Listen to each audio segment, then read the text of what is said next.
And ladies and gentlemen, what's happened is been devastating. Productivity, that's what you do. You make their products more valuable.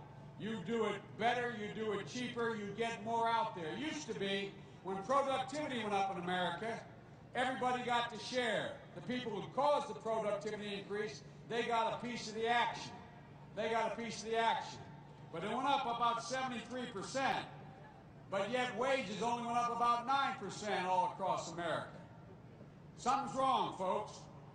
And at the end of World War II, from World War II to 1970, when productivity went up, your wages went up.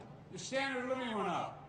Why in God's name should a man or woman working in a steel mill making $50,000 a year pay at a higher rate than someone makes tens of millions of dollars on Wall Street? I mean, I'm serious. By the way, this is not politics. This is real. This is what's changed. What's changed out there, folks, is we can't let it stand. We can't let the changes that have taken place, and they've creeped in over the last 20 years. But they've been devastating for workers. Look, I hope everybody in America has a chance to become a millionaire. We need some billionaires. But let me tell you something, man. The tax code's not fair. It's simply not fair.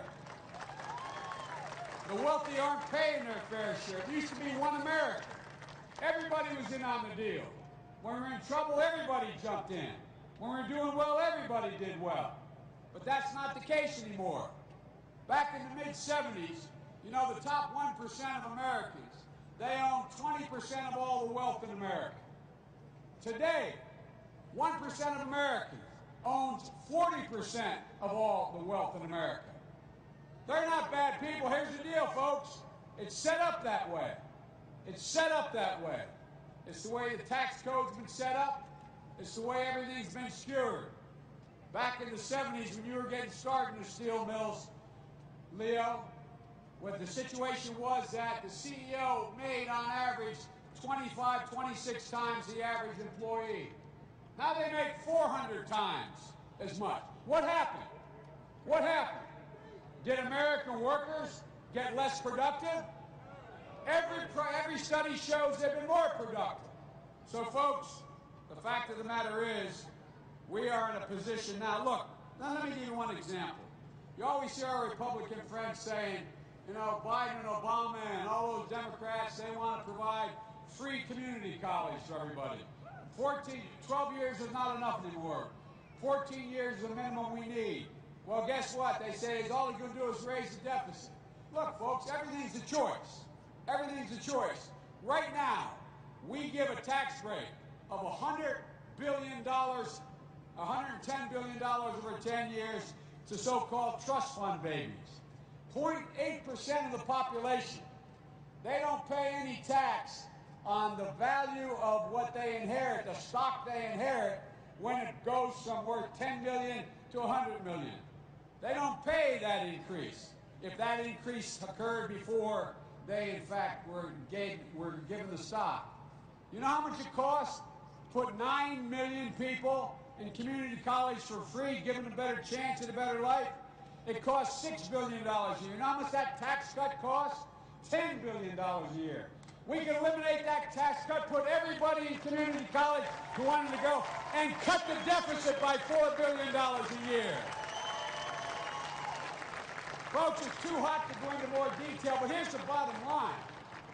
I'm hot. I acknowledge that. I'm mad. I'm angry.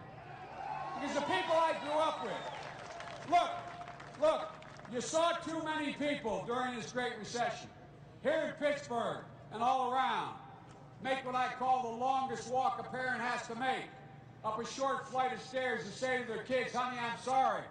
Mom lost her job. Dad lost her job. You can't go back to the same school. You can't go to playing the same basketball team at church. You can't play in the same Little League team. We got to move. My dad made that walk in Scranton, Pennsylvania. He made that walk when I was going into 4th grade. I remember sitting at the edge of my bed in my grandfather's house where we had to live and saying, I'm going to move. Going to move to Wilmington, Delaware. There's jobs down there, honey. It's going to take about a year. Everything's going to be all right, though. When I get settle a big you, mom, and your brothers and sisters down. I'll try to come home every weekend. Only 156 miles. I remember him saying that. I thought that was like going to the moon. But when my dad said it's going to be all right, he meant it. He believed it. He believed it. How many people in your own neighborhoods, how many people in your own neighborhoods are in trouble? Can look their kids in the eye and say with heart, honey, it's going to be okay. It's going to be okay. Not enough, because the level playing field doesn't exist. Our job is one thing, all of you, to make sure every parent can look their kid in the eye, knowing they put in a full day's work and say, honey, it's going to be okay. That's what labor's about. That's what unions are about. And one last thing I'll say to you and get off this stage. Folks, there wouldn't be a single basic right from a 40-hour week to sick leave. There wouldn't be a single basic right out there were it not for anyone working, but for labor. You built the middle class. That's not an exaggeration.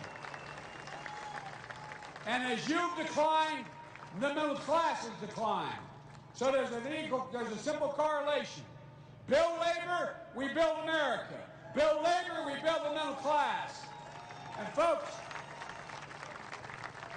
let me tell you what I mean by middle class. It's not a number, it's a value set. To be middle class means you have a chance to own your home, not just rent it. It means you can send your kid to a park in the neighborhood and you know they're going to come home safely. It means you're going to be able to send your kid to a school, and if they do well, they want to go to school after high school, they'll be able to go. And you'll be able to pay to get them there. And when you lose one of your parents, you'll be able to keep your other parent and take care of them and hope your kids never have to take care of you. That's middle class. That's what we have to restore. And when the middle class does well, the wealthy do very well, and the poor have a way up. So organize, organize, organize. God love you.